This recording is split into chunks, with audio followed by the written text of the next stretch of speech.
कोणी आमदार खासदार पाहायला आले किंवा काही आम्हाला पाण्यातून जावं लागते, पण एखादा महाराष्ट्र शासनाचा अधिकारी आला तर पाण्यात पाय सुद्धा ठेवत नाही, आज पलटून जातो. आमचे घरचे लोक या पाण्यातून येणं जाणं करतात, तर आम्ही काय करावं?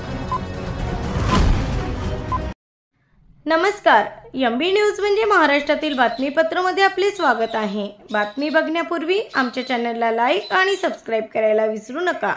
तर बघूया आजची विशेष बातमी.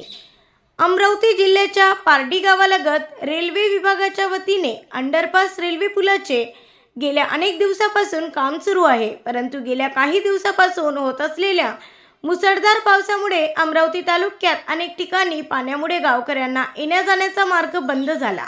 यातच पारडी गावाला लागून असलेल्या रेल्वे अंडरपासचे काम सुरू असल्यामुळे पावसाचे पाणी मोठ्या प्रमाणात पुलामध्ये साचले असल्यामुळे त्या ठिकाणावरून जाणे येणे गावकऱ्यांना 10वी व 12वीच्या शाळकरी विद्यार्थ्यांना कठीण झाले होते व संपूर्ण वाहतूक ठप्प झाली होती. जवळपास 10 ते 12 गावाशी असलेले एकमेकांसोबतचे वाहतुकीचे मार्ग ठप्प झाले होते. गावकऱ्यांनी अनेकदा अधिकाऱ्यांना सूचना देऊनही कोणत्याही प्रकारची दखल घेण्यात आली नाही. आमदार रवी राणा यांनी पारडी गावालगत असलेल्या रेल्वे अंडरपासला गावकऱ्यांसोबत भेट दिली. तसेच रेल्वेच्या सर्व संबंधित अधिकाऱ्यांना व कंत्राटदारांना त्या ठिकाणी बोलविण्यात आले व सर्व अधिकाऱ्यांना बेजबाबदारपणे काम झाल्याबद्दल धारेवर धरले. तसेच जिल्हाधिकाऱ्यांना भ्रमणध्वनीवरून ताकीद दिली व संबंधित रेल्वेच्या अधिकाऱ्यांवर व कंत्राटदारावर तातडीचे गुन्हे दाखल करण्याचे निर्देश सुद्धा दिले व लवकरात लवकर अंडरपास संबंधित साचलेल्या पाण्याचा उपसा करून गावकऱ्यांच्या वाहतुकीचा मार्ग मोकळा करण्याचे सुद्धा आदेश दिले. यावेळी आमदार रवी राणा यांनी स्वतः उभे राहून गावकऱ्यांना जाण्या येण्यासाठी पर्यायी मार्ग सुद्धा उपलब्ध करून दिला. आमदार रवी राणा यांनी या समस्येची तातडीने दखल घेऊन गावकऱ्यांसाठी मार्ग मोकळा करून दिल्याबद्दल सर्व शाळेच्या विद्यार्थ्यांनी आमदार रवी राणा यांचे आभार व्यक्त केले. ब्युरो रिपोर्ट, एमबी न्यूज, महाराष्ट्रातील बातमीपत्र, अमरावती. रेल्वे शासनाच्या चुकीमुळे आज 4 दिवस झाले शाळा बंद आहे. इथे माननीय रविभाऊ राणा साहेब आले होते, त्यांनी चौकशी केली. ते म्हणतात तातडीने रोड चालू करू, परंतु इथे भरपूर पाणी असल्यामुळे विद्यार्थ्यांनी जावं कसं? रेल्वे बंद करून ठेवलेलं आहे. 2 दिवस म्हणता आज 6 दिवस झाले तरी त्यांनी त्यांचे काम पूर्ण केलेले नाही. आम्हाला एकच हा मार्ग मिळाला होता शाळेत जाणे येणं करण्यासाठी, परंतु आता त्यांनी हा पण बंद करून ठेवला. पाणी इथे गाड्या जातात की नाही जातात याची पडताळणी न करता त्यांनी रेल्वे गेट बंद करून ठेवलेले. आमची एवढीच म्हणणं आहे की एकतर आम्हाला हा रोड चालू करून द्या, नाहीतर मग रेल्वे गेट चालू करून द्या. इथे कोणी आमदार खासदार पाहायला आले किंवा काही आम्हाला पाण्यातून जावं लागते, पण एखादा महाराष्ट्र शासनाचा अधिकारी आला तर पाण्यात पाय सुद्धा ठेवत नाही, आज पलटून जातो. आमचे घरचे लोक या पाण्यातून येणं जाणं करतात, तर आम्ही काय करावं? आज ती गव्हर्नमेंट बस आली, पण त्यांनी पण हे पाणी पाहून इथून बस नेलेली नाही, तरी आमचे शेतकरी लोक या पाण्यातून जातात. त्यांनी त्यांच्या शेतीचे नुकसान होऊ नये म्हणून खूप प्रयत्न केले, परंतु शासनाने याच्यावर काहीही उपाय काढलेला नाहीये. 3 दिवस झाले शेतातील कामे, व्यवसाय वगैरे सर्व बंद आहे. मुलांना शाळेत जाण्याचा मार्ग एकूणता एक हाच होता, परंतु हा सुद्धा बंद झाला. तर बाकीच्यांनी काय करावे, कुठून जावे? रेल्वे बंद करून ठेवलेला आहे. ना त्याच्या खालून जाता येतं ना त्याचे कुठून जाता येतं. इथनं पण पाणी पाया एवढे झालं आहे, जाणाऱ्यांनी जाव कुठून? तुम्ही तहसीलदार म्हणून रेल्वेचे अधिकारी तुम्ही इतर रात्रभर बसवीन तुम्हाला मी सकाळी लागत. या सकाळी यायची मुलाची शाळेत गेले पाहिजे, नाही गेले तर तुमचे कोणते रेल्वेवाले गेले त्या साईडला रात्री पाणी आलं. मी इथं आहे रात्री कलेक्टरला बोलवतो इथे मग प्रशासन पाहता काय करते काय. कलेक्टर येईल, सगळं त्यांना समजा लागेल मग विषय काय. बरोबर, त्या लेवलला येऊ नका देऊ. नाही त्यांना दुरुस्त करा रेल्वेवाल्यांना आणि कारवाई करा. त्यांना एक पत्र द्या, इथे कायदा सुव्यवस्था बिघडत आहे, ही कृती आहे म्हणून. आणि कायदा सुव्यवस्था बिघडत असल्यामुळं त्या रेल्वेचं पाणी आणि त्या कॉन्ट्रॅक्टरला एक समज द्या अर्जंटमध्ये, तिथे गुन्हा दाखल केला जाईल. ही सगळ्यांची भावना आहे. 4 दिवसापासून मुलं नाही गेलो शाळेत. काय रेल्वेचं अंडरपासचं काम चालू आहे त्याच्यामध्ये आणि पारडीमध्ये आणि 5 फूट पाणी आहे. त्याच्यामुळं बसही जात नाही, ॲटोही जात नाही आणि मुलंही जाऊ शकत नाही, ॲम्ब्युलन्स जाऊ शकत नाही. इकडले जेवढे 10-15 गावं आहे त्यांचं पूर्ण काम थांबलेलं आहे येणं जाण्याचं. आणि रेल्वेचं फाटक जे त्यांचे चालू होतं ते बंद करून टाकलं त्यांनी परमनंट. त्याच्यावर रेल्वेचं फाटक तेव्हा बंद केलं पाहिजे जेव्हा पुलाचं काम कम्प्लीट होईल.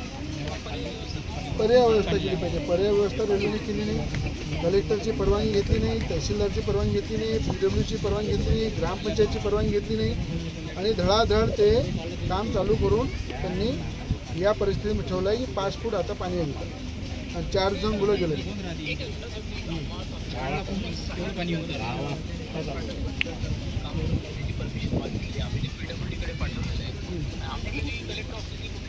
सर PWDचे पण अधिकारी माझ्याकडे आहेत, त्यांनी पण परमिशन दिली नाही.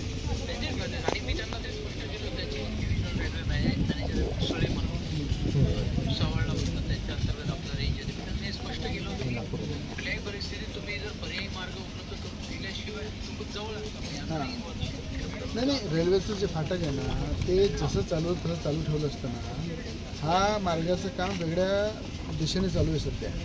तर रेल्वे फाटक चालू केलं त्यांचं काही अडचण होती तर रेल्वे फाटक तेव्हा बंद करायला पाहिजे होतं जेव्हा त्या पुलाचं काम कंप्लीट झालं असतं. तर त्यांनी आता रेल्वे फाटकाचा आणि कामाचा संबंध नाही आहे, दूर काम आहे. तो भुयारी मार्गच थोडा दूर आहे.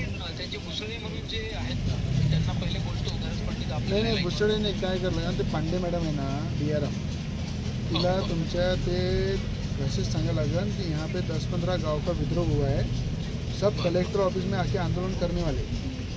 और कलेक्टर के नाते मैं आपको समझा रही कि इस तरह सांगा कि एक तो फाटक खोल दो या फिर वो पानी जो है इमीडिएट जो निकल वो बोलेंगे मशीन लगा रहे, ये लगा रहे, वो लगा रहे.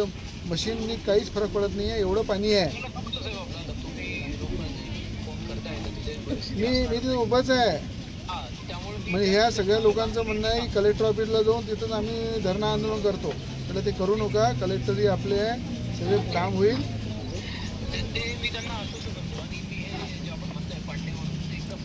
नहीं कड़क सांगा कि बोलना गंभीर मामला नहीं तो नहीं गुन्हे दाखल होंगे बोलना, क्योंकि रेलवे की जगह नहीं है, ये महाराष्ट्र शासन की जगह है.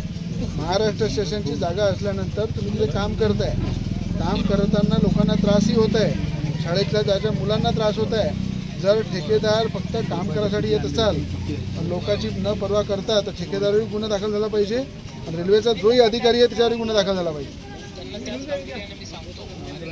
सिरियस मामला आहे. मी स्पॉटवर उभा आहे, नाही तर मॅटर जरा वेगळं पोझिशन चाललं जाईल, खराब होऊन जाईल. त्यांना इथे सगळं पाठवतो मी. अरे तहसीलदार साहेब आहे इथं कुठे हे बोला, त्यांना फोटो गिटो काय सगळं पाठवा, सांगा इथली परिस्थिती काय. कलेक्टर साहेब आहे. सर नमस्कार.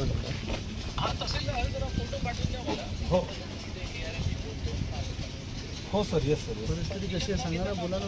हो सर, आता यामध्ये काय झालं, यांनी एक नाला पण अडवलेला आहे आणि नाला अडवल्यामुळं काय झालं की तिथं पाणी पण थांबलेलं आहे बरंच. म्हणजे जवळपास लहान मुलांना शाळेतही नाही जात आहे, सकाळी बस पण वापस गेली आहे. गेले नाही शाळेत. हो सर. अरे आता सांगा ना माझ्यासमोर. हो सर, जवळपास 3 ते 4 दिवस झाले मुलं हो सर पाठवतो रोज तेवढंच येते. पहिले आंदोलन करतो म्हणून आम्ही कलेक्टर ऑफिसला रोज संध्याकाळी तेवढं ते IRS राहतात तिकडे अधिकारी, IS आहे बोलू द्या त्यांना आपसात. Yes sir.